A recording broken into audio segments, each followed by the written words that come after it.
Bonjour à toutes et à tous, bienvenue dans ce deuxième épisode de Spoiler. Deuxième, premier, on ne sait pas finalement. Est-ce que moi, c'est le deuxième pour moi. C'est le deuxième ? C'est le deuxième. Ah, je sais pas, ça pourrait être aussi l'épisode 1. Ça dépend si on compte le pilote. Moi, je vote pour épisode 1. Voilà. C'est le deuxième pilote. Épisode 1 de quoi ? De Spoilers. Non pas Spoiler le festival, non pas Spoilers la charcuterie, je ne sais pas. Non, Spoilers, non. L'émission, le podcast.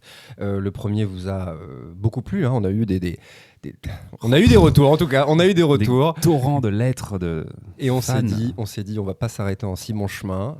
J'ai rassemblé mon équipe, je suis allé les chercher, j'ai toqué. Alors, venez mes amis, dans un premier temps, Briac. Bonsoir Briac. Bonsoir. Je dis bonjour au début, mais voilà. On s'en fiche. Bonsoir Briac, ça va bien ? Ça va bien. De quoi est-ce que tu vas nous parler, Briac, ce soir ? Bien, aujourd'hui, je vais vous parler du showrunner David Milch. Et puis, un peu plus tard, je vous parlerai d'une de ses séries. Une sorte de rétro-spoiler ? C'est un rétro-spoiler, on peut l'appeler comme ça. On tease dès le début de l'émission. Direct. On n'arrête pas. Et il y a également Guillaume, mon bon Guillaume. Comment vas-tu, Guillaume ? Bonsoir, bien, ça va, CHP, comment ça va ? Ah bah là, impeccable. Moi, écoutez-moi bien, quand je suis à côté de vous, derrière un micro... La vie est belle, tout simplement. C'est vrai. Toi, Guillaume, tu vas nous parler des cliffhangers. Oui, on va continuer un peu notre exploration du vocabulaire de la série, j'ai envie de dire, puisque la dernière fois, on parlait des spoilers, et cette fois-ci, on va parler de quelque chose qui est finalement intimement lié aux spoilers, qui est le cliffhanger. Et puis, on terminera l'épisode, comme la dernière fois, par un bon gros spoiler. Alors, on reste encore gentil, on va s'attaquer à une série qui, maintenant, a un petit peu de bouteille. On ne dit pas on ne dit rien, mais on commence à dire des choses qui sont un petit peu intéressantes. Ce sera un vrai spoil pour le coup, vous le savez, on fera une alerte peut-être juste avant. Comment on traduit directement littéralement le nom de cette série ? Je ne sais pas du tout. Ça aurait pu... Alors, je ne sais pas du tout ce que veut dire ce mot. Alors, si justement, ça aurait pu faire un bon teasing. En français, on pourrait appeler ça. Je l'ai noté et je ne vais pas pouvoir te le redire. Très bien. Mais c'est l'inverse de l'aspect classique de la science. Donc, c'est des sciences non conventionnelles. Ah, c'est trop. Il me semble. C'est déjà un très bon teasing. On va revenir à quelque chose de plus concret avec toi, Briac. Du coup, tu vas nous présenter un nouveau showrunner. Tu peux me rappeler le nom dans le premier épisode du showrunner que tu nous as présenté ? J'ai un trou. Oui, on avait parlé de Damon Lindelof. Damon Lindelof qu'on embrasse. Watchmen, d'ailleurs, on pourra peut-être revenir dessus si on a un petit peu de temps, parce que tu as vu la série depuis. Dans cet épisode, ce sera David Milch, du coup. Tout à fait. Qui est... Alors écoute, la question est simple. Qui est David Milch ? Bien, ça tombe bien que tu me poses cette question. Justement, je voulais vous en parler. Incroyable. Alors, la particularité de David Milch par rapport à cette émission, c'est qu'en fait, il a fait qu'une seule série qu'on considérait comme fantastique. Et ça tombe bien parce que c'est celle dont je vais vous parler tout à l'heure. Mais c'est quand même considéré comme un des plus grands showrunners de l'histoire des séries télévisées. C'est quelqu'un qui a une carrière qui s'étend sur quand même à peu près 40 ans. Et qui est intéressant d'abord parce que, vous savez, dans les séries télévisées, on se pose beaucoup de questions par rapport à la notion d'auteur. Qui est l'auteur d'une série, surtout quand elle est écrite par plusieurs personnes, qui est à la place des réalisateurs, etc. Or, David Milch, c'est un scénariste lequel on sait qu'il réécrit tous les épisodes qu'il a, voire même qu'il les écrit tout seul et met le nom de quelqu'un d'autre ensuite dessus pour aider ses scénaristes à développer leur carrière. Donc on sait que quand on regarde une de ses séries, en tout cas celle qu'il a fait sur HBO, c'est lui qui a tout fait. Donc ça enlève aussi certains problèmes au niveau de la question de l'auteur. C'est quelqu'un qui au départ s'était dirigé vers le professorat à l'université. Il était enseignant à Yale. Il a fait ça pendant quelques années, puis il était considéré comme aussi très très très doué par ses professeurs. Il avait écrit des poèmes, des nouvelles, et il y en a beaucoup qui pensaient que ça allait devenir un très grand écrivain. Mais il lui arrivait pas mal de choses, et notamment une espèce d'obscure histoire. Alors il raconte ça, où il a tiré sur une voiture de police, sur le gyrophare d'une voiture de police, et il a été renvoyé de Yale. Et en fait, il faut savoir que David Milch, c'est quelqu'un qui a un gros problème d'addiction, qui a été alcoolique, problème d'héroïne, et surtout problème de jeu depuis son enfance, parce que son père avait parié beaucoup sur les shows, et ça reviendra plus tard, je vous en reparlerai. Et c'est un thème qu'il développe beaucoup dans ses séries. C'est quelque chose forcément qui lui tient à cœur. Est-ce que c'est pas un peu le propre de tous les génies d'avoir comme ça de grosses failles C'est ça. Lui, il m'a l'air d'avoir un petit cocktail sympa. C'est pas mal. Ouais. C'est du sérieux. Et en fait, David Milch, ce qui s'est passé, c'est que du coup, il s'est retrouvé, alors je ne sais plus exactement comment, je crois que c'est un ami qui l'a fait venir, à écrire pour la série Hill Street Blues. Donc Hill Street Blues, Capitaine Furio en français, série apparue en 79, créée par Steven Bochco. Et qui a la particularité d'être la série qui a, on pourrait dire, légitimé la forme feuilletonnante à la télévision américaine, parce que vous savez, le soap opéra, c'était la forme feuilletonnante par excellence pendant des années.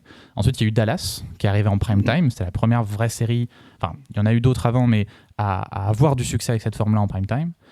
Et on va reparler de Dallas, un petit teasing supplémentaire. On va en reparler. C'est vrai. Rapidement. Et Edgefield Blues, sa première série vraiment saluée par les critiques, a apporté le feuilletonnant. Donc ça a eu une importance capitale dans l'histoire des séries. Or, David Milch arrive en début de 3e saison. Il écrit un épisode qui s'appelle Trial by Fury.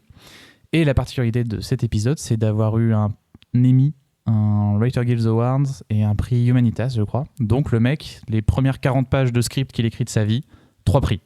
Et c'est quelqu'un qui a toujours eu beaucoup de prix. Alors après, il est resté sur Edgefield Blues jusqu'à la fin de la série. Il a été showrunner. Et ensuite, il a co-créé avec le producteur de Edgefield Blues, donc Steven Bochco, il a co-créé NYPD Blue. Okay. Voilà, donc une très bonne série pas aussi. Pas très connue en France. C'est plus une série de 2e voire 3e partie de soirée en France. Ouais, il y a eu un moment quand elle est arrivée dans les années 90, mais ça a été vite fait remplacer par urgence. David Caruso. Ouais, pendant la première saison. Et mais qui est vraiment une bonne série. Hein, Alors lui, il est parti au bout de 7 saisons parce que de nouveau, ses problèmes d'alcool, d'addiction ont fait qu'il rendait toujours les scripts très en retard et créait vraiment des problèmes avec la production. Il a eu un petit passage à vide avec, je crois, une série qui s'appelait Big Apple qui n'a duré qu'une seule saison avant d'être annulée, que j'ai pas vue parce que je crois qu'il n'existe pas de DVD, donc ça je ne pourrais pas vous en parler. Par contre, au début des années 2000, une chaîne fait appel à lui et cette chaîne c'est HBO. Et comme beaucoup de créateurs, il va vraiment sentir se pousser des ailes avec l'aide d'HBO et surtout sortir un petit peu du genre policier qu'il avait beaucoup travaillé pour aller vers des choses un peu différentes. Et il va proposer une sorte de triptyque, je vous expliquerai pourquoi j'appelle ça un triptyque, constitué de la série Deadwood, donc un western, donc il raconte l'histoire de la création d'une ville sur une terre appartenant aux Indiens, donc une terre dans laquelle il n'y a pas les lois des États-Unis qui s'appliquent. John from Cincinnati, à propos de laquelle je vous parlerai tout à l'heure. Et enfin la série Luck sur les paris sportifs, alors qui donne pas forcément, hippiques sur les courses hippiques de chevaux, qui donnent pas forcément envie comme ça. Mais il faut savoir que justement c'est le don de David Milch, c'est de rendre passionnant des choses qui a priori pourraient un peu vous ennuyer. Moi j'en ai vraiment rien à foutre des courses de chevaux. Et pourtant la première saison de Luck est phénoménale. Et je dis première saison parce que justement il est victime d'une malédiction qui fait que ces 3 séries-là ont toutes été annulées. Donc il n'a jamais pu écrire la fin de ces séries. On l'a jamais vu conclure ces intrigues-là. Plus récemment, il a coécrit un épisode de True Detective sur la 3e saison, l'épisode 4 je crois, parce qu'en fait il s'était lié d'amitié avec le showrunner Nick Pizzolatto. Durant la 2e saison, il lui avait donné des conseils, mais je pense que son influence elle est même allée au-delà, en tout cas dans toute la saison, parce que dès le premier épisode, il y a un personnage qui cite un poème, qui est un poème que Milch cite très souvent, parce que c'est le poème de son mentor, en fait, qui était un professeur qu'il avait à la fac, qui s'appelle Robert Penn Warren. Donc je pense qu'il a eu une grosse influence sur cette saison. Et alors, Milch, il a 2 grosses particularités. La première, c'est son don d'écriture des dialogues. Il écrit vraiment très très très bien, et il a un style très particulier qu'on dit le Milch speak, souvent, pour le comprendre, c'est apparu à partir de NYPD Blue, c'est-à-dire que vraiment tu peux reconnaître un dialogue de David Milch juste en l'écoutant. Et alors ça aussi c'est un plaisir un peu d'anglophile, parce que c'est un jeu sur la structure, sur les jurons, qui fait que parfois ces séries elles peuvent sembler un peu bavardes quand justement on parle pas forcément beaucoup anglais et qu'on se contente des traductions françaises, on perd quelque chose, c'est ça qui est dommage malheureusement, mais il y a un vrai plaisir de langage. Et en plus il faut savoir qu'il faut connaître un peu le processus d'écriture très spécial de Milch, c'est que Milch il a des problèmes de dos. Donc en fait, il écrit allongé dans une pièce, et il a un mec, son assistant, qui écrit pour lui sur l'ordi, et lui, il lui dicte tout. Parce qu'il veut absolument pas toucher un ordinateur, parce qu'il dit avec ma personnalité et mon côté compulsif, je vais péter les plombs si j'utilise de l'informatique, enfin je vais plus pouvoir me détacher de ça et tout. Ah oui, donc il me faut quelqu'un, et en fait, il est entouré, il a genre des étudiants, d'autres scénaristes, des acteurs. Et il fait son histoire comme ça. Il raconte des trucs, il fait un peu un côté leçon, il a ses restes de professeur, il commence à raconter des choses et tout. Et il écrit des dialogues, et il y a des vidéos où on le voit, genre il peut passer 10 minutes sur une phrase, quoi. Il dicte un truc, non, change l'article, non, mets ça, non, fais ça. Et donc c'est vraiment le truc ciselé comme ça. Et la deuxième particularité de Milch, c'est, en tout cas sur ses séries sur HBO, c'est une vraie cohérence thématique. C'est-à-dire qu'il y a des choses comme l'addiction qui reviennent, la question de la loi qui l'obsède, mais il y a aussi une espèce de philosophie qui développe à travers ces histoires et dont il parle beaucoup. Et David Milch, c'est quelqu'un qui pense, lui, il a une espèce d'intuition, il pense qu'on est tous, on fait tous partie du même organisme. Donc lui, on peut appeler ça Dieu ou pas, mais qu'on est tous une partie de ça, et que l'important dans la vie, c'est de reconnaître notre connexion. Et toutes ces séries parlent de ça, que ce soit Deadwood, Luck, etc. C'est de montrer l'interconnexion des individus. Ce qui fait que c'est des œuvres qui parlent toutes de la même chose, mais juste avec des éléments différents. Ça fait quelque chose de très intéressant du coup à regarder quand on a l'occasion de vraiment de les regarder tout à la suite et de bien les étudier. Et ça fait que c'est des œuvres qui peuvent à la fois être très violentes, mais qui gardent toujours un côté plus positif quand justement on voit ces connexions se faire, un côté plus optimiste.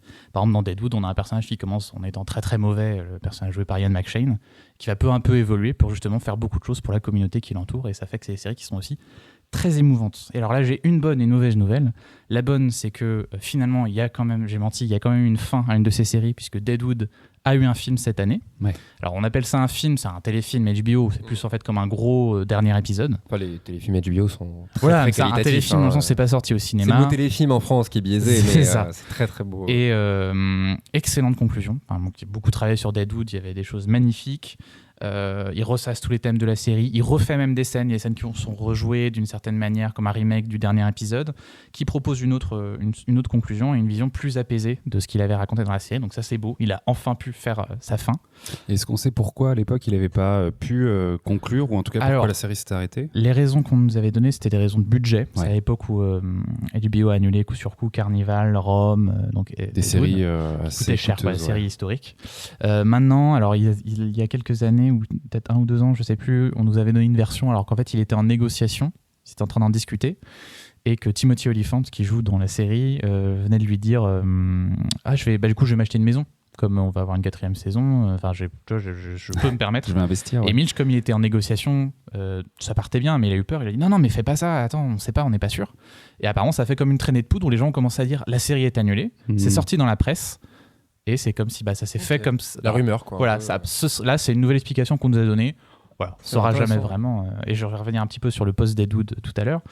Et tout ça pour dire, la mauvaise nouvelle, c'est que David Mitch a révélé cette année qu'il était atteint de la maladie d'Alzheimer. Ah, merde. Et c'est très dur pour quelqu'un comme lui, qui est quelqu'un qui était capable vraiment de faire des démonstrations à la volée sur des sujets hyper complexes. Et puis on sait même que parfois il arrivait en faisant ses séries. Alors, il était toujours sur le tournage. C'est pas le genre à faire son script et à laisser les gens faire après. Il était toujours là, près des acteurs. Il leur expliquait des trucs. Alors, quand ils comprenaient pas, il pouvait te faire tout un truc sur c'est un philosophe et en fait il dit ça, et ils écoutaient tous. Enfin, il y a pas mal d'extraits de making of, on le voit faire ça. Et là maintenant il peut plus. On sait que sur le film de Deadwood, il était sur sa chaise et il peut plus faire ça comme avant. C'est déjà très avancé, quoi. Il est quand même déjà, ça a été détecté, ça a déjà commencé, et en plus c'est un thème c'est quelque chose qui le touche, parce que en fait maintenant qu'il a appris, il se demande si son père n'était pas aussi malade en fait, mais qu'à l'époque ça n'a pas été détecté. Et dans ces séries il y a beaucoup justement cette question des maladies un peu dégénératives. Il y a même ça dans Deadwood, quelqu'un qui en est atteint à un moment. Donc c'est quelque chose qui le préoccupait, qui malheureusement lui arrive. Et maintenant la question c'est, est-ce qu'on aura une autre série, ou est-ce qu'il pourra encore écrire quelque chose? On ne sait pas, mais en tout cas je vous conseille vraiment de vous pencher sur son œuvre. C'est des séries qui sont vraiment uniques, quoi. Comment est-ce que tu expliques que... Parce qu'il y en a une que tu n'as pas citée, que je viens de voir sur Internet, c'est The Last of the Nymph. Alors ça, c'est un pilote qui n'a pas été pris par HBO. Ah, moi j'ai vu une saison, enfin j'ai vu marquer une saison. Non, il y avait juste un pilote avec... C'est drôle parce que le spin-off, c'est la série devait s'inspirer de la corruption. Enfin bref, un sujet... donc c'est vraiment... Même sur le site, ils mettent devait, donc vraiment c'est que ça n'a pas fait long feu. Mais justement, comment t'expliques que... quelle série est-ce qu'il a mené à bien? Parce que Deadwood, c'est 2 saisons, c'est ça? 3 saisons, ce qui n'est pas non plus énorme, c'est bien, hein, c'est pas... Il y a des très bonnes séries de 3 saisons, Leftovers dont tu avais parlé la dernière fois, mais comment tu expliques que le grand public ne s'y intéresse pas plus que ça, que les producteurs ne le soutiennent pas, parce qu'il y a des séries qui ont mis du temps à s'installer, et puis finalement ça prend à un moment donné, et ça devient une grande série. J'ai l'impression que... tout ça? Alors pour tout ce qui est genre par exemple pour NYPD Blue, on sait que ça vient de lui, ces problèmes de drogue, etc. qui l'ont fait partir de la série. Ça a duré pour le coup. Hein. Ça a duré. Ça a été assez long. Deadwood, comme on l'a dit, on a plusieurs théories. En tout cas, on sait que c'était un problème sur un point de vue global, tu vois, sur la. Je crois que c'est quand même assez spécifique sur chaque projet, parce que tu vois, Luck. Alors lui, il a toujours eu des succès au niveau critique, mais Luck... C'est lui qui a voulu arrêter, tu m'avais dit, par rapport aux chevaux. Alors, non, c'est plus compliqué que ça. En gros, Luck, très bon succès critique. Public, je ne sais plus trop les audiences, mais en gros, une 2e saison avait été commandée.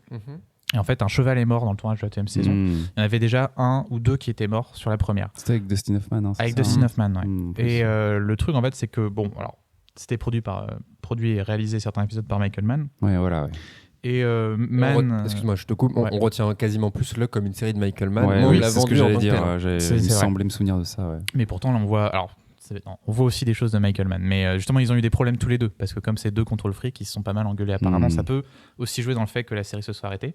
Mais toujours est-il qu'eux, ils expliquaient que ces chevaux, c'était mort dans des circonstances vraiment très spécifiques qui n'étaient pas en lien avec le tournage. C'était genre en sortant... après le tournage, c'était pas parce qu'ils les avaient, parce qu'en fait pas de la maltraitance. C'est ça, parce qu'il y a eu des déclarations de la SPA aux États-Unis qui disaient qu'ils les avaient forcés à faire certaines choses. Apparemment, c'est pas vrai. Bon, après, c'est la défense 2000 chez Mann, c'est pas objectif. Mais en plus, on sait que David Milch, c'est quelqu'un qui adore les chevaux. Donc, lui, s'il parle de ça, c'est parce que c'est un truc qui l'obsède depuis son enfance. Il a vécu ça. Et il possède des chevaux. Donc, c'est quelqu'un qui fait attention, a priori, au bien-être animal. Et c'est une série qui se conclut d'ailleurs sur justement un cheval et un moment très émouvant. Donc, a priori, c'est pas des gens qui auraient voulu volontairement faire du mal à des chevaux, mais toujours est-il que la série a été annulée à cause de ça, pas à cause de problèmes d'audience. Voilà. Donc, c'est des circonstances assez différentes à chaque fois. Guillaume, petite question pour Briac ou pas ? Ouais, je me posais la question effectivement de l'influence que du coup il a eu. Est-ce que il a aujourd'hui entre guillemets des héritiers ? Enfin, est-ce qu'il y a des gens qui ont suivi un peu sa trace, ou est-ce qu'il a vraiment une voix qui lui est propre ? J'ai l'impression qu'en tout cas dans ton portrait, c'est quelqu'un qui a été important et qui est important pour l'industrie. Est-ce qu'il a effectivement ouvert le chemin à quelque chose en particulier ? Alors, c'est compliqué. Je pense que il y a des héritiers dans le sens, il y a des gens qui reconnaissent son influence, justement le créateur de True Detective, qui est vraiment qui l'admire beaucoup, et qui lui aussi a une tendance à faire des dialogues un peu spéciaux, même si je pense que c'est moins réussi peut-être que un peu moins réussi peut-être que ce que fait David Milch à son niveau. Mais alors moi je ne trouve pas de série qui fonctionne vraiment comme il fait. Je vois pas des séries qui sont vraiment inspirées de son style qui est quand même assez spécifique. En tout cas pour l'instant, je pense qu'il a un peu tracé sa propre voie. Mais de la même manière que, j'en reparlerai un petit peu après, mais que sur les Suicide Blues, on avait donc le co-créateur de Twin Peaks qui a commencé aussi. Et de la même manière, le style de Mark Frost et de Twin Peaks, s'il y a eu des influences, c'est compliqué de trouver aussi des séries exactement qui fonctionnent exactement pareil. C'est plus facile avec Twin Peaks. Pour finir, une interrogation qui est, je crois que c'est la même question. Enfin, on avait abordé le sujet en tout cas sur Line Love au dernier épisode, l'épisode précédent. Rien au cinéma.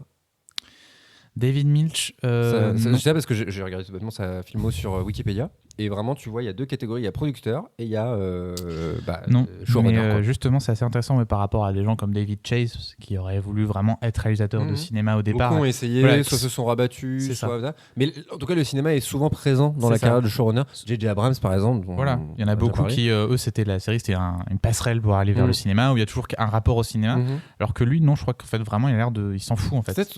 Alors, je connais que peu, mais est-ce que c'est pas ce côté universitaire, tout bêtement ? Est-ce qu'il reste pas... Je crois que c'est ça. Son côté littéraire aussi, c'est lui, je pense qu'il voit vraiment ça comme des sortes de romans ou des ensemblages de nouvelles, et lui, tant qu'il écrit, c'est la même chose, quoi. C'est ça qui est intéressant. Est-ce qu'il se sent pas un peu limité peut-être par le format film, qui est voilà, tu as 2 heures, 3 si t'es Scorsese. Film, ce serait impossible de faire ce qu'il fait, le côté improvisé, vraiment ce que ça, je vais peut-être pas bien expliquer, mais en gros sur la première saison de Deadwood, il a improvisé la première saison. En fait, il a écrit les premiers scripts. Et ensuite, il les écrivait au fur et à mesure, et ils imprimaient les pages, ils les amenaient au réalisateur, et ils étaient donc c'est une ville reproduite, et le mec était on le fait comme ça, et les acteurs ils devaient apprendre juste avant, et ils faisaient ça en permanence. Et donc c'est impossible d'avoir ce genre de contrôle quand tu fais du cinéma, en tout cas quand tu es scénariste. Et les 3 séries dont tu nous as parlé, elles ont été toutes produites par HBO. Oui, c'est ça. Et peut-être qu'il y a aussi eu ce rapport-là de HBO qui du coup lui donne un peu carte blanche entre guillemets, qu'il a peut-être pas retrouvé ailleurs. C'est un peu comme alors David Simon, ils lui ont pas annulé de série, mais c'est leur comment dire en français, leur dis-le en anglais, on traduira. Flagship, mais flagship, c'est un peu le drapeau. Voilà, c'est ça, le drapeau du bateau. C'est leur caution critique, on va dire. Voilà, c'est vraiment, regardez, c'est HBO, it's not TV, c'est HBO, quoi. On a David Simon, on a David Milch, quoi. Ça pourrait être un sujet intéressant, ça d'ailleurs. HBO, parce qu'ils ont eu beaucoup de séries, fantastiques, SF. Ça pourrait être intéressant de regarder quelle importance et le côté précurseur sur pas mal de séries. Donc c'est pas mal. C'est bon pour David Milch. Merci. C'est bon pour David Milch, et puis on lui souhaite parce qu'il écoute probablement l'émission. Oui, on lui souhaite un bon rétablissement. On va passer à Guillaume. Oui. Guillaume, alors voilà, est-ce que tu nous parlerais pas par exemple d'un élément d'une série par exemple dans le monde des séries télé par exemple le cliffhanger par exemple au hasard je prends l'exemple. Mais aujourd'hui tu tapes dans le mille à chaque fois, dans c'est le incroyable. Dans le je quitte cette émission. C'était beau. Tout à fait. Le dernier épisode, on a parlé du spoiler et donc de ce moment où on vient gâcher un élément surprenant d'une série à quelqu'un d'autre. en fait, il n'y a pas vraiment de spoiler s'il n'y a pas de cliffhanger avant. Parce que le cliffhanger, c'est justement cette manière de créer un suspense à un moment donné d'un épisode, souvent à la fin, mais pas que. Et du coup, voilà, aujourd'hui, on va un petit peu s'intéresser à d'où est-ce que ça vient et qu'est-ce que c'est exactement. Alors, littéralement, déjà, qu'est-ce que ça veut dire ? Eh bien, littéralement, ce que ça veut dire, c'est du coup accroché à une falaise. Cliffhanger, on se souvient peut-être d'un film avec Stallone, mais bien sûr, je sais pas en parler. Excellent. Avec cette fameuse affiche où effectivement tout biscotto sorti, il est accroché à la falaise et il est extrêmement beau. Il est toujours extrêmement beau. Oui, c'est vrai. Et donc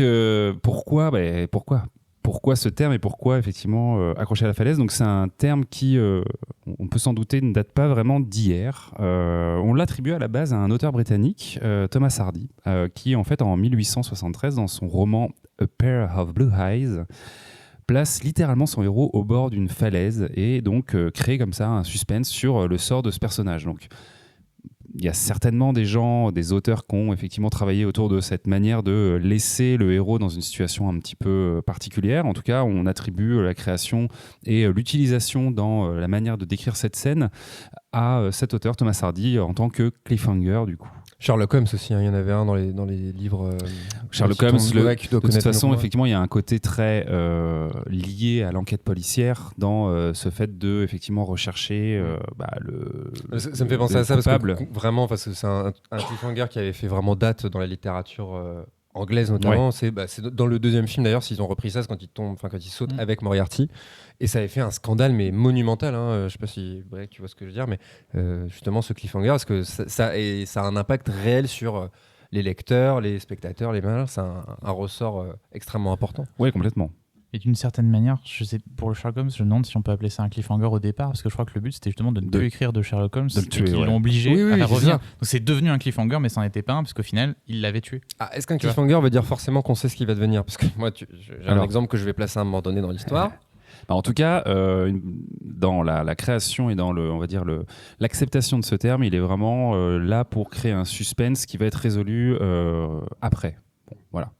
Après, effectivement, ça peut être la mort d'un personnage qui va être expliqué ou pas. Ça peut être tout n'importe quoi, un cliffhanger. En tout cas, quand on continue un petit peu l'exploration, on va dire chronologique de la place du cliffhanger, derrière du coup l'apparition de ce terme dans la littérature, on peut le voir apparaître dans ce qu'on appelle les serials. Donc les serials, c'est quoi? C'est des films en fait qui étaient diffusés au cinéma entre les années 10 et les années 30 et qui étaient en fait feuilletonnants. C'est des films qu'on allait voir comme ça pour effectivement se divertir. Il n'y avait pas de vraies grosses productions. C'était souvent des films assez cheap entre guillemets, mais qui du coup travaillaient leurs histoires à travers ce côté très feuilletonnant. C'était souvent des films policiers d'ailleurs.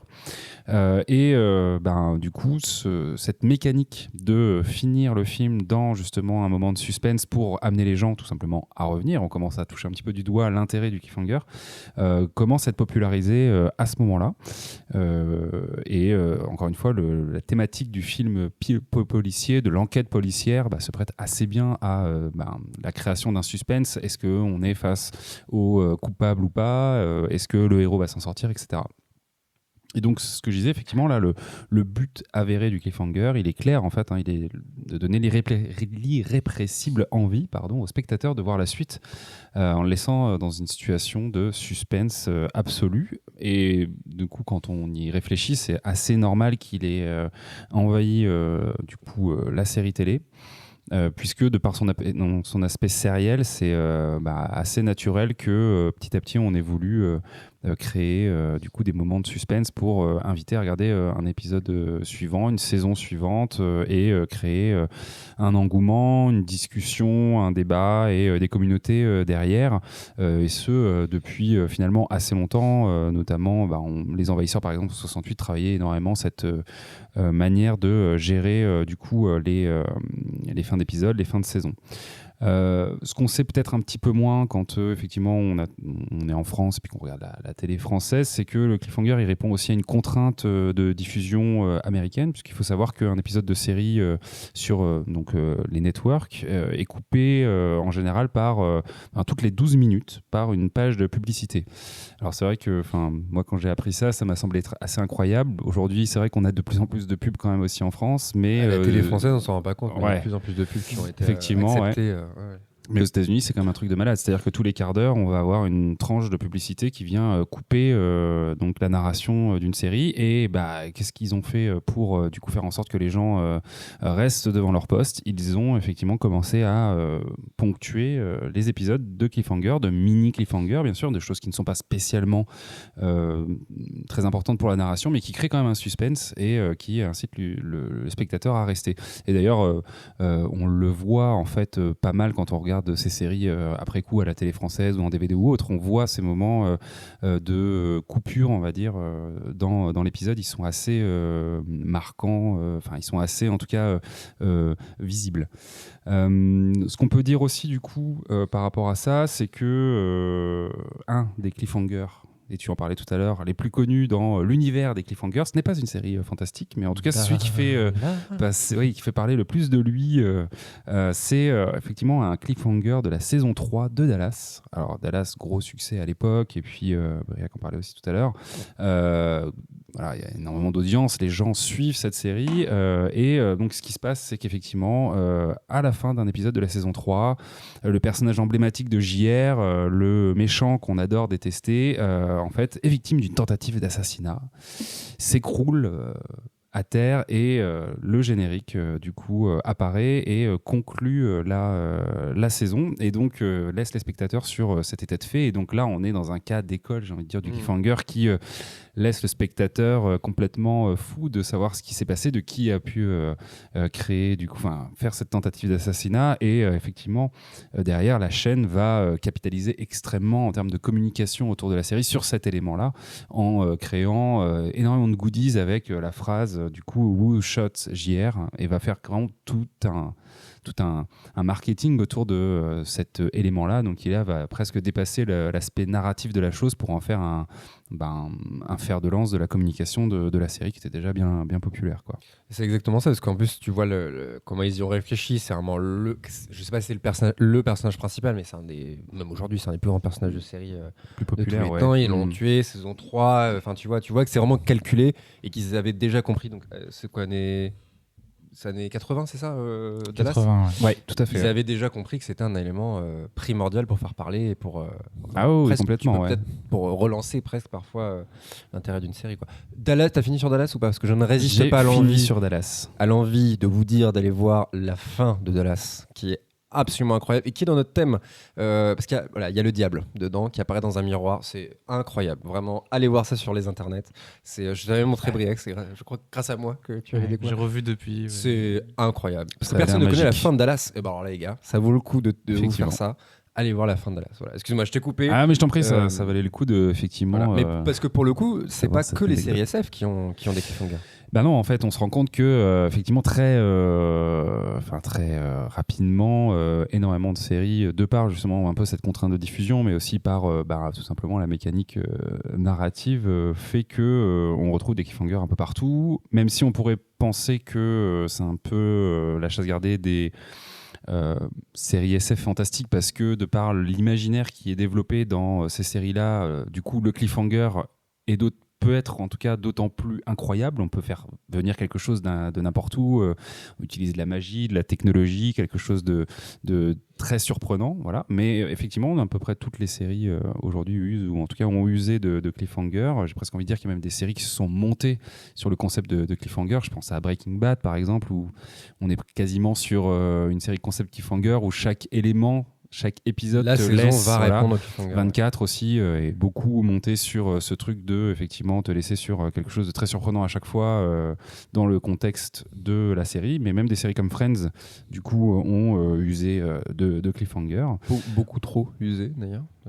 Sur le pull au vert rouge, on ne va pas spoiler, mais c'est un des rares défauts que je trouve à cette série. C'est beaucoup trop long, les gars. Dites-nous. Une blague un peu trop longue.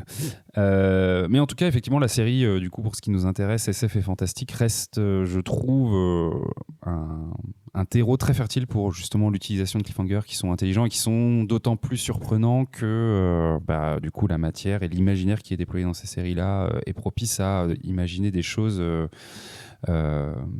qui développent la mythologie ou qui emmènent la série justement vers une exploration d'une partie inexplorée, quoi. Donc voilà, c'était le cliffhanger, cette petite pirouette scénaristique qui permet de relancer l'intérêt ou de laisser le spectateur sur sa faim pour le faire un petit peu travailler jusqu'à l'épisode d'après ou la saison suivante, puisque quand même on le rappelle, avant Netflix il fallait souvent attendre une semaine avant de regarder un épisode, donc ça permettait aussi de théoriser follement sur nos séries préférées, et le cliffhanger nous aidait bien à ça. Tout à fait.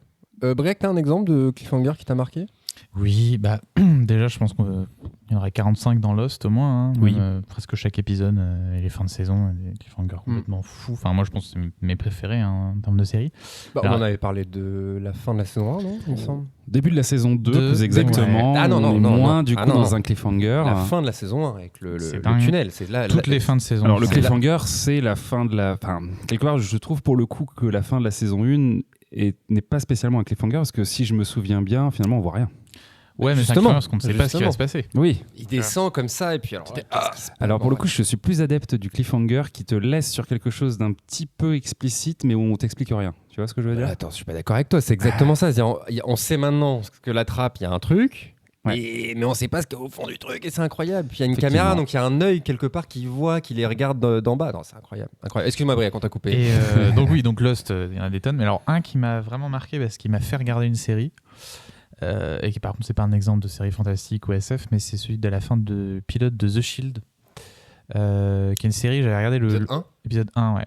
Je l'ai vu il y a pas longtemps aussi, sur tes conseils. Ouais. Et vraiment, excuse-moi, je te coupe encore. Ouais. Vas-y. Explique. Bon, en tout cas, moi c'était le début de la fin. Le premier épisode, j'étais ok, je me dis ok, ça a l'air pas mal, il y a des choses intéressantes, pourquoi pas, on va voir où ça va. J'avais des petits problèmes avec le héros parce que donc c'est un personnage de flic ripou, et on nous montre un peu comme si ses méthodes étaient un petit peu les bonnes. Parfois, parce que la série va pas mal changer, après ça devient beaucoup plus ambigu. Mais par contre, moi, la fin du premier m'a complètement surpris, et vraiment c'est sur ça que la série a été vendue, parce que dans le bouquin de Alan Sepinwall, qui est un gros critique américain de série, il explique que ils étaient à, je sais plus exactement, une convention ou quelque chose, quand le pilote est tombé, ils pouvaient le regarder, et tous les critiques le regardaient dans leur chambre d'hôtel, et c'est putain, t'as vu celui de Shield, mais c'est un truc de dingue et tout. Et donc voilà, je ne vais pas le dévoiler, mais ça, c'est le genre de cliffhanger qui vous fait regarder la série après. Et il y en a moi c'est une des rares fois où vraiment, je l'ai vu vraiment il y a un mois cet épisode. Alors j'ai pas trop continué derrière, j'ai vu à peu près la saison 1. Mais alors vraiment, tu t'as vu The Shield, Guillaume ? Non. Alors vraiment, je te mets au défi. Moi vraiment, j'étais sur mon canapé, j'ai fait non. Mais attends, et j'ai regardé l'épisode derrière, je ne pouvais pas. Parce que c'est tellement inattendu que vraiment, c'est absolument. Vraiment, regardez. J'ai pas adoré la série, j'ai pas mal de réserves sur Vic Mackey notamment. Mais bon, continue après la première. Bref, on va pas parler de ça maintenant, mais c'est vrai qu'au-delà de du coup, ce qu'on a pu évoquer de la diffusion et tout ça, c'est aussi effectivement une arme au service des showrunners, des scénaristes qui du coup utilisent ça parfois pour essayer de relancer une série ou il y a des séries comme ça qui se terminent sur un cliffhanger et puis qui sont annulées derrière. On se dit ils ont essayé quoi, mais effectivement, j'ai un exemple de cliffhanger qui m'a traumatisé étant plus jeune. C'est une série qui est pas du tout restée dans la postérité, c'est John Doe. Ah oui. Tu vois la série ? Je vois. Tu l'as regardée ? Je l'ai pas regardée, non. Alors John Doe, c'est une série, si vous connaissez pas, c'est une série qui est de l'époque Charmed, The Sentinel, Le Caméléon, tout ça. C'est cette période-là, mais moins connue. C'est une saison avec Dominique Purcell qu'on a retrouvé dans Prison Break. Donc, ça est sorti, mais je connais déjà, et j'ai beaucoup de haine envers Dominique Purcell, notamment pour ça. John Doe, c'est l'histoire d'un homme qu'on retrouve sur une île, je crois de mémoire, et qui sait tout. Il sait tout. Il a lu tous les livres, il a lu tout là, mais on ne sait pas pourquoi. Et il a perdu la mémoire. Il voit tout en noir et blanc, sauf certaines choses qu'il voit en couleur. C'est ce qui donne parfois un intérêt. C'est pas une grande série, mais moi, la série date de 2002 ou 3, je sais plus. Donc j'étais jeune, et c'est une des premières séries que je vois. Et peut-être que j'ai découvert le cliffhanger avec ça, parce que vraiment, et moi j'étais fan. C'est vraiment exactement le genre de sujet que j'aime bien. Genre, il a un peu des super pouvoirs, mais ça a aussi des mauvais côtés, etc. Fin de la saison 1. Du coup, avant-dernier épisode, moi j'étais devant ma petite télé, j'avais mon télé 7 jours et le télé 7 jours disait que c'était le dernier épisode. Et il y a un cliffhanger. Alors est-ce que je le spoil ? Je sais pas, mais en fait, vraiment, c'est le plus pur exemple. C'est un cas d'école aussi. Si tu veux montrer clairement, tu peux spoiler John Doe, les gens s'en remettront. Et c'est exactement le principe du cliffhanger. Et il n'y a pas de dernier épisode. Il n'y a pas de dernier épisode. C'est-à-dire que c'est un épisode normal, quoi. Je sais pas. En fait, ils voulaient faire un peu aussi la même histoire. Ils voulaient faire un film, ils savaient pas, blablabla. Ils ont fait ça avec le Caméléon également. Finalement, ils ont rien fait parce que la série marchait pas. Et voilà. Il n'y a jamais eu de fin. Il y a eu quelques téléfilms Caméléon, hein, mais je crois que ça ne concluait jamais. Ça ne conclut pas en tout cas. Ça ne conclut pas l'histoire de Jarod qu'on embrasse. On en parlera un jour de cette série quand même. Oui. Tu nous feras un rétro-spoiler, Briac, sur le Caméléon. Il faut exorciser le Caméléon. Et vraiment, c'est très intéressant parce que moi, ça a vraiment eu cet effet-là que tu as décrit. Quoi. Vraiment, mais putain, mais moi je veux ça. Mais comment vous pouvez pas me laisser là-dessus ? Ça fait 20 ans qu'ils m'ont laissé là-dessus. Je pense que c'est la technique qu'ils avaient fait en fait sur Twin Peaks à la fin de la saison 2. Ils savaient qu'ils allaient probablement être annulés. Donc ils se sont dit, on met un max. Donc la fin de saison 2 de Twin Peaks, je vous la spoile pas, mais il y a genre 7 cliffhangers, quoi. Enfin, toutes les histoires se finissent avec un cliffhanger. Et l'idée, c'était, si on fait ça, ils sont presque obligés de nous renouveler, quoi, parce que là, les gens en voudront trop. Ça n'a pas marché. Et je pense que John Doe, ça doit être un petit peu ce raisonnement-là aussi, où on a peut-être prévenu les scénaristes, genre en mode, bon, on va peut-être pas vous donner de nouvelle saison. Ils se sont dit, merde, on met un truc pour qu'ils aient envie, puis ça fonctionne pas, quoi. Il y a eu ça sur The OA récemment, également. Oui, oui. C'est vrai qu'on en parle. On sent la rancœur. Non, je fais partie toujours de ces gens qui pensent, qui espèrent en tout cas que tout cela n'est qu'une mascarade et que la série reviendra sous une autre forme. Mais effectivement, oui, The OA nous laisse sur un cliffhanger assez, incroyable. Ouais. Je n'ai pas regardé cette série. Alors, par contre, j'ai vu, c'est très mauvaise transition, parce que je n'ai pas vu non plus Jean de Cincinnati. Jean de Cincinnati. Qu'on va dire en anglais. Venant de. Bon, bref. Tu vas nous donner un exemple. Tu nous as parlé de David Milch, mais là, tu vas nous montrer son œuvre. Sa série, sa dernière. Non, c'est 2007. C'est ça avant-dernière, du coup, Locke est venu après. John from Cincinnati, une folle histoire de fin du monde et de surfeur, si je ne dis pas de bêtises. Exactement. Alors, ouais, on va expliquer ça un peu. Alors, déjà, on le mettra peut-être dans les commentaires sur Facebook ou sur Twitter, je sais pas, mais regardez le générique de cette série, qui est un de mes génériques préférés d'HBO. Vraiment très très joli générique. Alors, pour parler un peu de John from Cincinnati, il faut se mettre faut se retourner à la réunion où on a proposé le projet à David Milch. Donc imaginez, David Milch, on vient de lui annuler des dudes. Et il raconte les mecs d'HBO qui arrivent, alors bon, on a annulé, mais franchement, qu'est-ce que c'était bien, on t'adore, on va faire d'autres trucs avec toi et tout. Et il dit, ouais, d'accord, ça marche, bon, voilà. Et ils disent, qu'est-ce que tu dirais de faire un truc sur les surfeurs ? Parce qu'on sait que ça plaît bien, c'est la part d'audience qui nous intéresse. Et Milch, il dit, je déteste le sable, je déteste la mer et je déteste nager. Du coup, j'ai dit, ok. Parce que son argument, lui, c'est que le thème qui l'intéresse, donc je vous parlais plus tôt, l'unicité des êtres, l'idée d'un espèce d'être commun à toute l'humanité, etc., qu'on appelle non-dualité ou monisme, en fonction de qu'on soit en Orient, en Occident. Bref, il se dit, si je suis pas un arnaqueur et si je suis quelqu'un qui y croit vraiment, je dois pouvoir le retrouver n'importe où. Donc, je dois pouvoir le trouver dans ce sujet qui ne m'intéresse pas non plus et je dois pouvoir en faire quelque chose. Et il dit au mec d'HBO, d'accord, très bien. Par contre, permettez-moi de jouer un petit peu avec. Est-ce que ça pourrait être intéressant qu'on mêle cette série avec l'idée que Dieu envoie quelqu'un après le 11 septembre pour guider l'humanité ? Et les mecs du HBO font « Oui, ok, mais il y aura du surf quand même. » Ouais, il y aura du surf. Et donc, c'est l'idée de base de John from Cincinnati. Alors, en fait, pour vouloir faire un peu plus en détail, c'est que David Milch, il pense que à l'époque, donc on est en 2007, lui, ce qu'il avait peur, c'est que le 11 septembre autorise les États-Unis à faire un génocide des populations arabes. Et son truc, en fait, c'était dans la relation à la télévision. Il pensait que le problème, c'est que la télévision légitimait ce genre de violence. En fait, alors pour lui, l'idée, c'était quand on regardait, par exemple, les images du 11 septembre, au bout d'un moment, on se dit « J'en ai marre de voir ça, je veux voir autre chose ». Et ce que te propose le gouvernement des États-Unis, c'est ah bah tiens, on va te proposer la guerre en Irak. Là, on va y aller, on va enlever un dictateur, on va faire tomber les trucs et tu auras ton nouveau feuilleton. Et lui, il trouvait que la civilisation américaine devenait un feuilleton et légitimait toute cette violence et allait peut-être aller plus loin de la même manière qu'on avait pu aller avec les Indiens, ce dont il parlait dans Deadwood. Et c'est un thème qui l'intéresse beaucoup et qui le passionne. Et son idée, c'était et si cet esprit, donc qu'on peut appeler Dieu ou pas, se manifestait, décidait d'envoyer quelqu'un en se disant non, faut les arrêter, faut faire quelque chose. Et ce que ferait cet esprit, c'est de retourner vers ce qui permet d'organiser une société. Et pour Milch, ce qui permet d'organiser une société, c'est notre pouvoir de se mettre d'accord sur, cet élément signifie ça, c'est le symbole, le langage, etc. Et donc de revenir et d'utiliser les symboles pour contrer ce problème-là.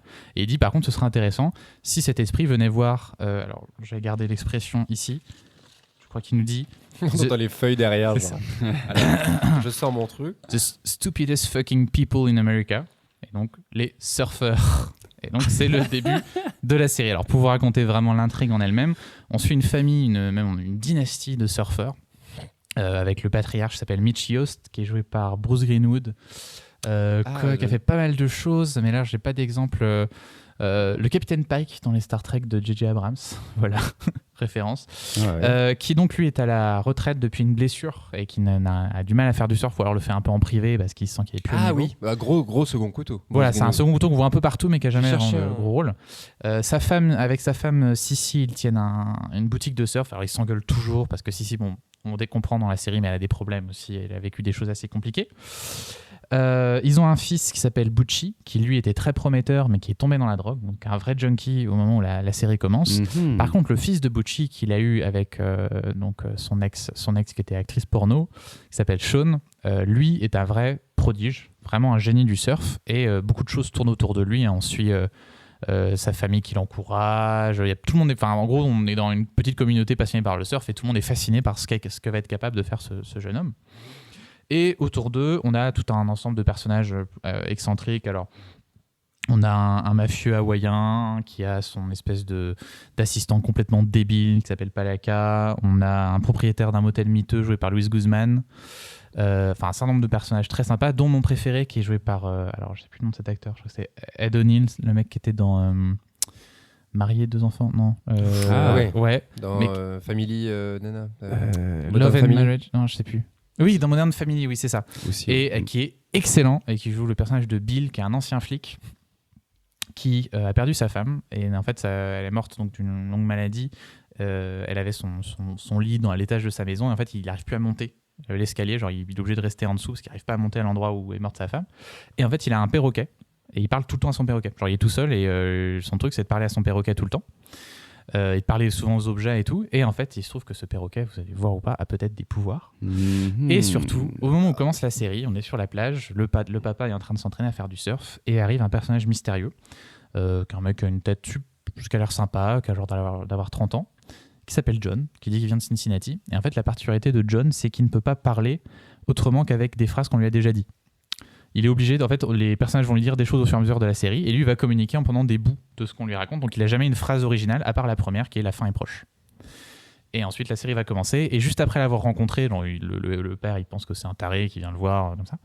Le père arrive près de sa voiture, commence à se laver, enlever l'eau de mer, et d'un coup, il se rend compte qu'il est en train de léviter, genre à 30 cm au-dessus du sol. Le père ? Ouais. Et à partir de là, un certain nombre d'événements, et donc la série commence, je ne vais pas trop vous dévoiler ça, mais il y a un début assez énigmatique. Un cliffhanger finalement. Non, oui. Combien de spoilers ? Allez, combo. Et alors, donc c'est une série très très très très très spéciale, qui est pas non plus sans défaut. Hein. Il y a peu d'œuvres de toute façon qui sont sans défaut. Moi, les petites choses que je pourrais reprocher, c'est au niveau des acteurs. On a des acteurs géniaux, et à côté, on a des acteurs qui ne sont pas professionnels. Chez les surfeurs, donc chez le jeune fils par exemple, qui était un vrai jeune surfeur. Qui, moi, je trouve, joue comme un pied. Mais après, pour un jeune surfeur de 12 ans, c'est peut-être réaliste, hein, je sais pas, d'avoir l'air aussi couillon. Ça, c'est peut-être le problème. Et ensuite, la série a un rythme un petit peu bâtard, mais ça, c'était la même chose dans la première saison de Deadwood.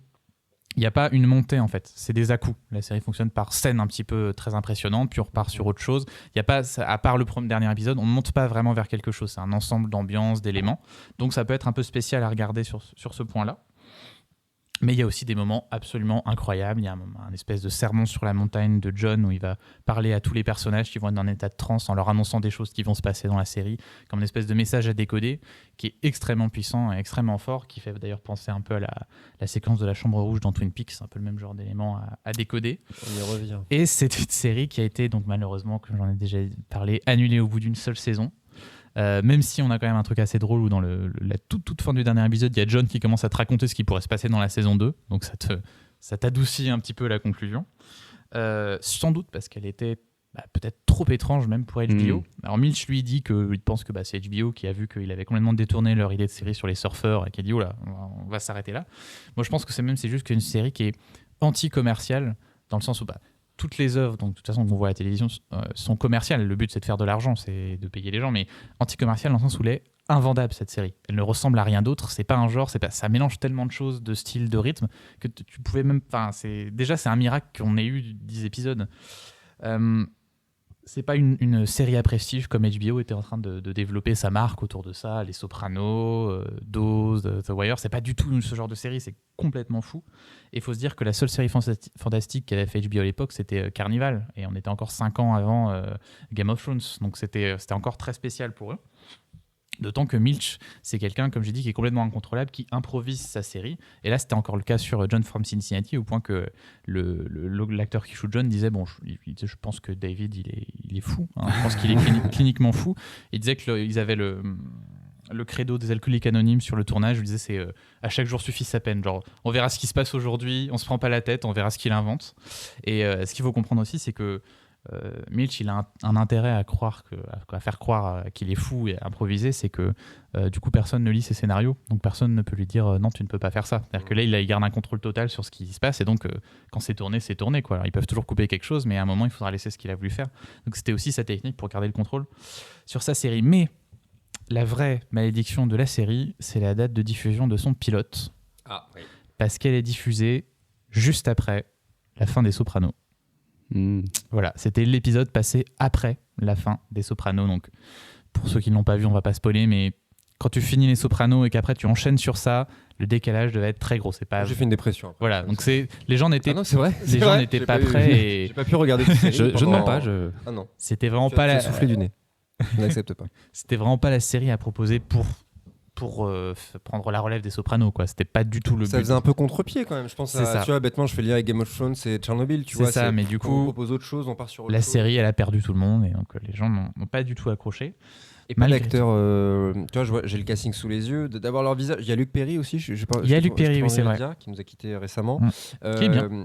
Luis Guzman, enfin, il y a beaucoup de second rôle. C'est ça, c'est des second couteaux. Pas de second rôle, de second couteau, c'est un truc plus précis. Il y a Willie Garson, ça ne vous évoque rien, mais si je vous dis peut-être, si vous connaissez, dans Sex and the City, le meilleur ami gay de Carrie, son nom m'échappe à l'instant, mais. Tu connais tous ces visages, tu vois. C'est ça. C'est souvent des gens avec qui il a travaillé. Parce à part Luc Perry, j'aurais pas mis un nom. Luis Guzman, peut-être. Luis Guzman, mais les autres, tu vois, c'est que des visages que tu connais, mais que tu mets pas. Et c'est pas vendable, quoi. C'est ça. Surtout l'étranger. C'est très compliqué à vendre. Sur quelle chaîne française tu veux mettre ça? Je sais pas. En 2007. Je sais même pas si c'est peut-être passé en France, mais. Ah ouais? Je ne sais pas du tout. Quelle chaîne va mettre ça? Mais en tout cas, voilà. C'est une série, c'est vraiment du jamais vu. Moi, c'est un chef-d'œuvre imparfait, mais ça reste un chef-d'œuvre, vraiment quelque chose à avoir vu. Et c'est une des séries, en fait, étrangement les plus proches de Twin Peaks, mais pas du tout dans le côté référence ou ambiance, mais en fait, c'est une série qui fonctionne vraiment, pour ceux qui ont vu les premières saisons de Twin Peaks, de la même manière au niveau narratif. C'est très très proche. Et ça peut s'expliquer peut-être par le fait que David Milch, il a commencé sur les Street Blues, comme Mark Frost de Twin Peaks avait commencé. Il n'y a pas vraiment de série qu'on pourrait comparer. Justement, sur Allociné, il y a une catégorie séries similaires. Alors vraiment, j'allais faire des propositions. Ah vas-y. Si tu veux les bonnes. Deux choses. Déjà, il y a ce qui est très étrange, c'est que le comportement de John, avec ce côté capable seulement de répéter des choses qu'on lui a dit, fait énormément penser à ce qu'on a eu dans la saison 3 de Twin Peaks, parce qu'on a un personnage, je ne vais pas spoiler, mais qui s'appelle Doogie, qui ne peut parler que comme ça. C'est même un élément très important de la saison. Et moi, je me souviens quand la saison est passée, j'étais vraiment putain, mais c'est John from Cincinnati, c'est dingue. Et j'ai des choses comme ça dans ma vie. Par contre, une série qui ressemble, en étant quand même très différente, mais qui a un petit quelque chose de John from Cincinnati, peut-être le fait que ça se passe en Californie, qu'il y a des petits éléments un petit peu fantastiques, etc. C'est une série qui s'appelle Lodge 49, qui a été diffusé par AMC, qui vient d'être annulé, malheureusement, au bout de la 2e saison. La première saison est sur Amazon Prime, je crois, en France. Et c'est une série très, très, très sympa, et avec un héros surfeur également. le nom Lodge 49. Et qui est un espèce de mélange étrange entre The Big Lebowski et un livre de Thomas Pynchon. Et c'est une très bonne série. Pas aussi bien que John from Cincinnati, mais très bien. Et peut-être ce qui s'en approche le plus, tout en étant quand même très, très différent. Donc je vous conseille très fortement John from Cincinnati. Ça se trouve assez facilement en DVD, sinon c'est sur OCS en France. Très bien, merci OCS qui a quand même tout HBO, hein, on l'oublie, mais clair. Le catalogue est quand même pas dégueu. Est-ce que même si c'est inclassable, on peut quand même dire que c'est plus proche d'une comédie, d'un drame, c'est quoi un peu, est-ce que faut s'attendre un petit peu à bader dans cette série ou plutôt à rire un peu, un peu tout en même temps peut-être? Alors je n'irais pas jusqu'à dire que c'est une comédie, mais oui, c'est quand même plus léger que peut-être d'autres séries d'HBO. Il y a 2-3 moments un peu durs, il y a des choses, mais c'est pas une série qui va forcément vous déprimer. Moi, quand tu la racontes, ça me fait... Alors, c'est bête parce que je pense qu'il n'y a pas trop de lien, c'est The Leftovers. Tu vois, sur le côté fin du monde, sur le côté paumé, sur le côté décalé un petit peu aussi. C'est ça. Mais alors, pas dans l'humour, hein, c'est parce que très peu d'humour dans Leftovers. Beaucoup moins sombre que The Leftovers. Il y a un petit... Dans la folie, en tout cas, des deux séries, on retrouve quelque chose en commun. Il y a un côté un peu, on ose tout et une espèce de fantastique sans... comment dire, sans code particulier. C'est du fantastique, c'est pas du fantastique avec des fantômes, des vampires ou des... L'étrange. Voilà, il y a quelque chose il y a autre chose qui se passe. Et il peut y avoir un point commun là-dessus, effectivement. Merci. Et moi, ça me fait penser un petit peu, alors je suis en train de regarder vite fait si chronologiquement on y serait, mais alors pas dans le... On y est presque à 2 ans près, mais pas dans le délire, mais dans le test que HBO peut faire de certaines choses, de Bow to Death.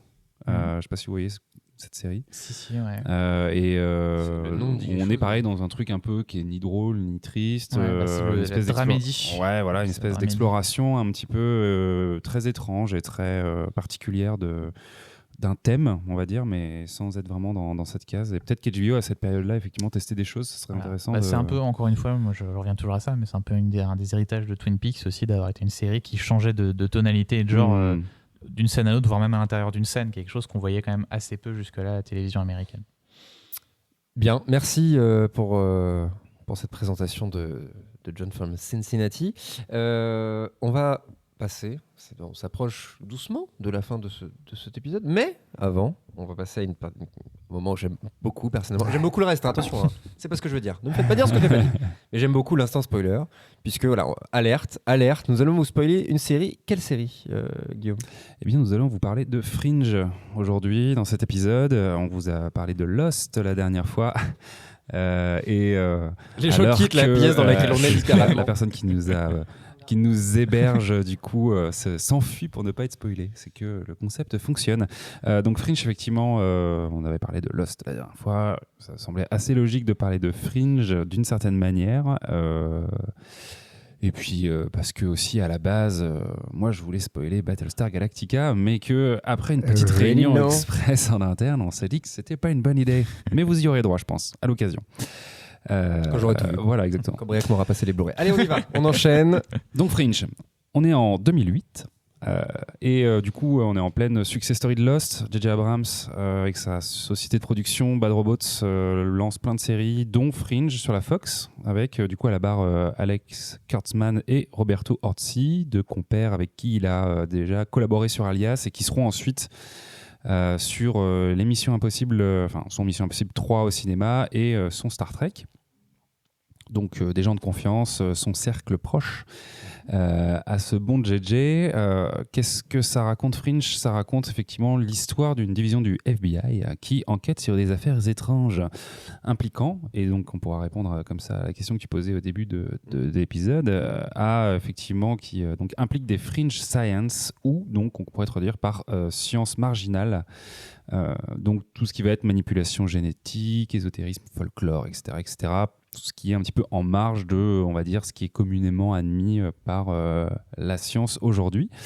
Du coup, on retrouve dans la série, comme ça, quand on la regarde un peu, quand on la survole, un peu le trope qui est canonisé maintenant depuis quelques années par X-Files, avec l'agent du FBI dans un univers un petit peu étrange, qui est aidé par des gens. Là, en l'occurrence, par un scientifique un petit peu fou et son fils.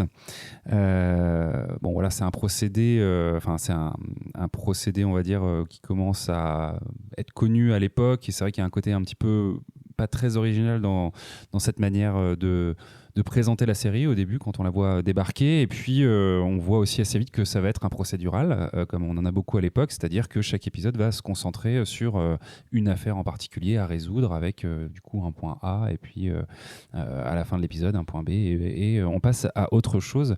C'est un schéma qui est assez narratif dans les années 2010, on est en plein âge d'or de CSI, les experts, où on est vraiment dans cette série, cette foisonnement de séries policières, et puis ça existe déjà depuis un moment, mais on est vraiment sur ces thématiques-là, sur cette manière de faire des séries à ce moment-là, parce que aussi tout simplement c'est rassurant pour les networks qui du coup peuvent ainsi produire des séries dont les épisodes peuvent être très indépendants et très, j'imagine, du coup stoppables à tout moment, là où effectivement se lancer sur une série feuilletonnante sur plusieurs saisons, ça peut faire un petit peu peur. Tu peux rediffuser très facilement aussi, parce que c'est ça qui les intéresse, qu'après tu les revends aux chaînes locales et c'est ça qui fait de l'argent avec une série. Ouais, tout à fait.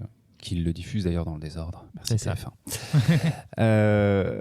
Donc du coup, Fringe s'insère, on va dire, et dès le début de la promotion de cette série-là dans ce contexte. Mais malgré tout, les showrunners, on sent qu'ils veulent utiliser un peu le procédural comme un cheval de Troie pour pousser la série dans le feuilletonnant, puisque au-delà du coup de leur pédigré, j'ai envie de dire, ou clairement dans leur ADN, on voit qu'ils aiment ça. Alias en était bien la preuve. En fait, il y a un fil rouge qui se dégage de ces épisodes qui sont censés être autonomes et qui sont finalement reliés par des personnages, des organisations et donc dont on va effectivement à la fin de la saison 1 découvrir le climax dans les dernières minutes de l'épisode final que je m'apprête à vous spoiler. Alerte. Alerte spoiler. Donc on retrouve l'agent Dunham, l'héroïne de la série. Incarné par j'ai eu le Anna nom. Torv. Pardon? Anna Torv, ouais. Anna quoi? Anna Torv. Anna Torv. Voilà, oui, attends, moi. Qu'on retrouve, si je ne m'abuse, dans Mindhunter. Tout à fait. En ce moment. L'agent Dunham, Olivia de son petit nom, va enfin rencontrer le mystérieux William Bell, un génial mais mystérieux dirigeant d'une société qui s'appelle MySafe Dynamics, qu'on a du coup appris à entrevoir au fur et à mesure de la saison et dont effectivement le nombre d'affaires traitées semble converger. Alors, on est du coup dans un ascenseur. On suit le personnage d'Olivia qui est a priori en train de gravir les étages qui l'amènent au bureau de Bell. Et puis à un moment donné, il se passe un petit événement très rapide, un flash étrange qui lui donne une certaine vision, mais bon, ça passe très rapidement. Et puis on a un joli lens flare, signe qu'on est bien dans une série de J.J. Abrams. C'est si vrai. On se rapproche tout doucement de la fin de l'épisode. On se demande vraiment ce qui est en train de se passer. Et donc, à quelques minutes de cette fin, Dunham fait enfin la rencontre de Bell. Alors, première surprise, du coup, ce personnage est incarné déjà par Leonard Nimoy, tout en charme relativement lascif. Donc, effectivement, l'interprète classique de Spock. Et puis, première surprise, c'est qu'effectivement, le personnage qui... on s'attend à voir un personnage assez dur, peut-être un petit peu menaçant, clairement nous apparaît comme une figure extrêmement charmante, avec un sourire à tomber, et puis vraiment une attitude très avenante. Bon, première surprise. Et alors qu'elle lui pose la question effectivement de qui il est et de où elle est, à la première question, il peut répondre effectivement « Je suis William Bell ». Donc là déjà, on est effectivement un petit peu scotché. Enfin, la révélation arrive. Au moment de répondre à où elle se trouve, là c'est un petit peu plus compliqué. Il lui explique que ça va pas être si facile que ça de lui expliquer. Et à ce moment-là, la caméra du coup effectue un travelling arrière, sort doucement de la fenêtre du bureau pour montrer aux spectateurs quelque chose d'impossible. Et à plus d'un titre, il s'avère qu'en fait l'agent Dunham se trouve en haut d'une des tours jumelles du World Trade Center, alors encore debout. On est plusieurs années après du coup le 11 septembre, donc visiblement il y a quelque chose qui ne va pas. Fringe vient tout simplement d'introduire un concept fondateur de la série, celui des univers parallèles.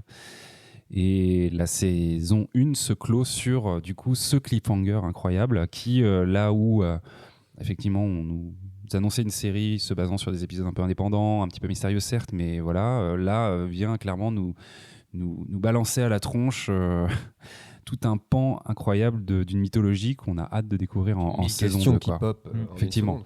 Donc, ce que je disais, outre l'intensité de la rencontre avec William Bell, qu'on attend quand même depuis quelques épisodes, l'excellente surprise, qui est certes très geek, peut-être que ça n'a pas parlé au plus grand nombre, mais quand même Star Trek étant une série extrêmement populaire, je pense que les gens ont quand même tilté de voir Nimoy interpréter le rôle, et puis effectivement, nous laisser sur un cliffhanger comme ça, l'attente de la saison 2 commence, et je pense que clairement, là, les showrunners ont gagné leur pari de nous laisser sur quelque chose qui va faire beaucoup de bruit dans la communauté, qui va, je pense, montrer aussi à la chaîne, à la Fox en l'occurrence, qu'il peut être intéressant de faire la suite, quoi. C'est un pari, je pense, de leur part, mais à mon avis, qui est réussi. Moi, c'est là que je me suis mis à vraiment aimer la série. Ouais. C'est ça que j'aimais bien, mais c'est X-Files en fait. Et au début, tu vois pas trop l'intérêt, tu cherches ce que. On est loin d'X-Files en fait. Dans les, ça parle pas d'aliens, si j'ai pas de bêtises. Ouais, mais X-Files, ça parle pas que d'aliens. Non, mais. Les premiers épisodes, c'est X-Files. Si tu regardes un épisode d'X-Files, ça fonctionne exactement pareil. C'est même juste on te suggère dans le premier, juste qu'il y a justement il y a un petit indice que ça va être un peu feuilletonnant sur un point où ils disent il y a un pattern, il y a un truc, on a repéré des événements qui sont liés. Ils sous-entendent des trucs, mais cette saison 1, elle est impressionnante, je trouve, parce qu'entre le point A et le point B, enfin le point I, je ne sais pas quelle lettre c'est, mais il y a un chemin incroyable dans la série, quoi. On part de, c'est un avion, hein, si pas de bêtises, le premier épisode. Le premier épisode, ouais, c'est un avion. Trouve, pour le coup, on parlait de bons pilotes. Alors, sans intérêt, il y a pas mal d'épisodes sans intérêt, on va pas se mentir. Un truc dans les égouts aussi, je me souviens. Je sais même pas si c'est la saison 1, mais par contre, tu finis, voilà, la progression, c'est en termes d'écriture, je la trouve assez folle de tout ce qu'on arrive à faire en une saison, quoi. Ouais, puis au-delà de du coup pour ce que ça représente pour la série, cette ouverture, et puis effectivement elle se libère, la série, clairement, à travers cette scène, elle devient Fringe, quoi. Et voilà, c'est ça. Et là où en effet il y avait quelque chose d'un petit peu plus convenu avant, mais je pense qu'en fait ça a été une manière pour les créateurs de la vendre dans un premier temps, et puis ensuite de dire en fait la vraie série qu'on veut faire, c'est ça. C'est pas ce qu'on vient de faire, mais maintenant qu'il y ait des gens qui suivent, est-ce que on va par là. Je veux dire, d'un point de vue culturel presque, et je pense que peut-être on peut en parler, et il doit y avoir énormément de choses là-dessus, mais d'un point de vue culturel, du coup nous laisser sur cette image, nous en soi français, effectivement on a vécu la tragédie du 11 septembre, ça nous parle, mais je pense que pour un public américain, finir sur une série qui te dit qu'il y a un univers dans lequel le 11 septembre n'est pas arrivé, c'est incroyable, quoi. Je veux dire, la prise de position politique qu'il y a derrière ça, elle est assez incroyable. Ça parle de terrorisme, la série, parce qu'on comprend que les événements qui se passent dans la première saison, c'est des attentats terroristes des gens de l'autre monde qui veulent se venger parce qu'on va comprendre que le monde des héros a joué un rôle dans les problèmes que connaît l'autre monde.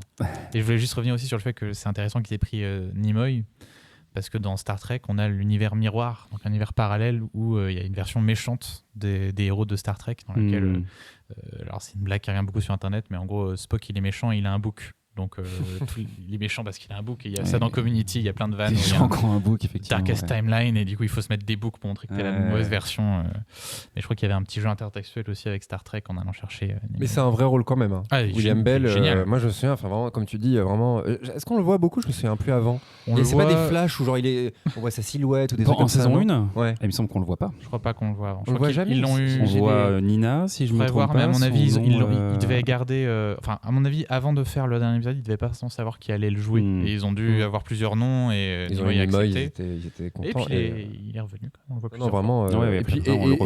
Et pour ceux qui écoutent, parce qu'on a beaucoup réfléchi sur cette partie, est-ce que ça vaut le coup de spoiler des trucs ou ça? Encore une fois, comme pour Lost, à limite, je pense que ça va donner envie aux gens de voir.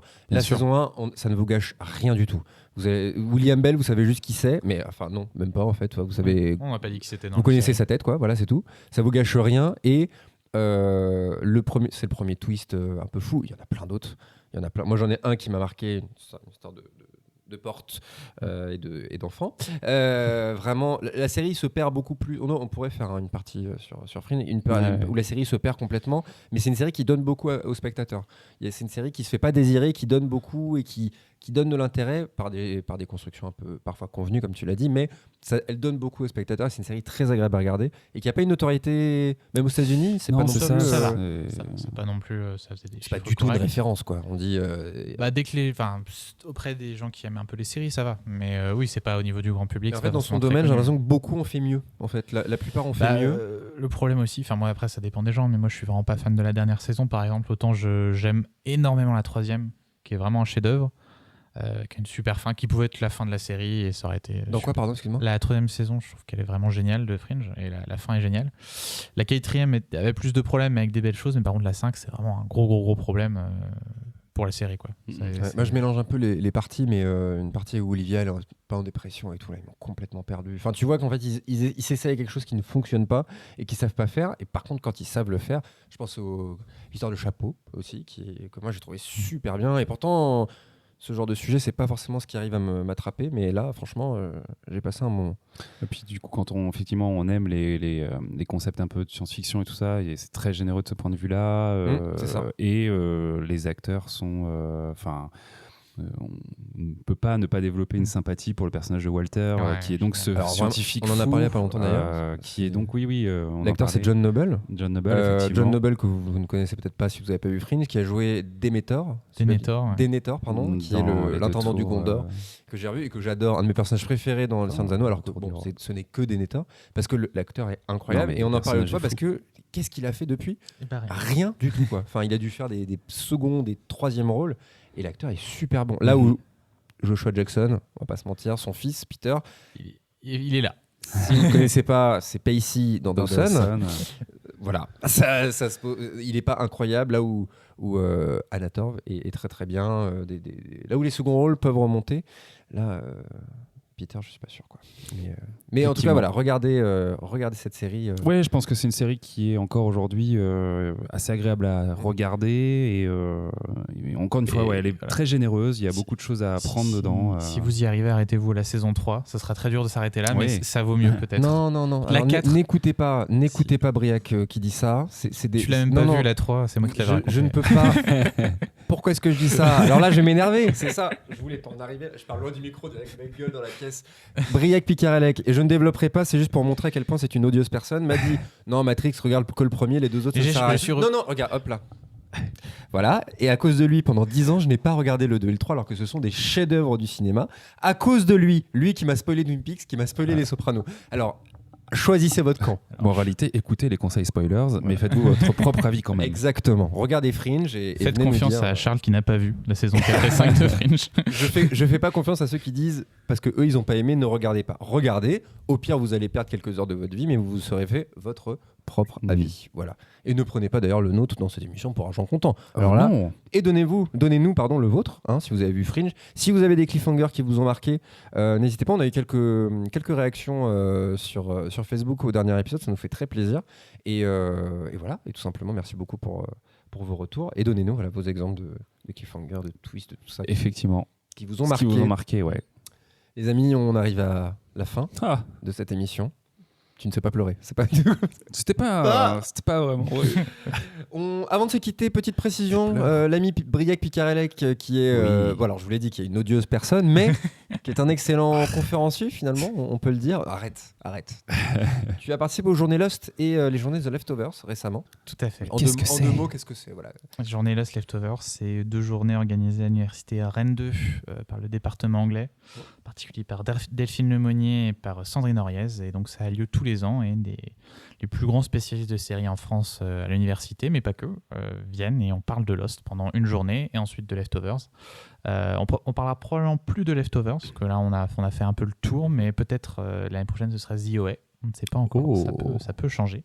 Mais voilà, c'est un événement annuel. J'ai voulu dire Watchmen aussi, peut-être, dans les tuyaux. Watchmen, on va voir. On va attendre de voir la fin. Mais, et toutes les vidéos des communications sont sur la chaîne YouTube de Guest Normandie.